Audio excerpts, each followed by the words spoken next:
பட்ட கஷ்டங்கள், கிடைச்ச அனுபவங்கள், அந்தந்த நிகழ்ச்சிகளுக்கு தகுந்த மாதிரி ஏற்படுற பக்குவங்கள், இது எல்லாத்தையும் அனுபவிச்சவனுக்கு இன்பமும் துன்பமும் ஒண்ணுதான். சரி, இன்னும் கொஞ்ச நேரம் உங்ககிட்ட பேசிக்கிட்டு இருந்தா என்னையும் ஒரு சன்னியாசி ஆக்கிடுவேன். நான் வரேன்பா.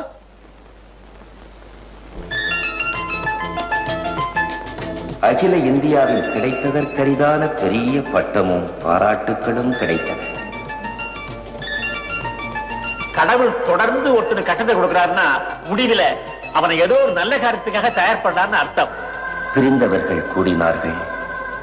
அன்று அவனை உடன் பிறந்த அண்ணன் என்று சொல்லிக் கொள்ளவே கூச்சப்பட்டவர்கள் இன்று இவர்தான் என் அண்ணன் என்று பெருமையாக சொல்லிக் கொண்டார்கள். தங்கச்சி குழந்தை பார்க்க எவ்வளவு பெரிய சீதா வாங்கிட்டு வந்திருக்காங்க பாருங்க.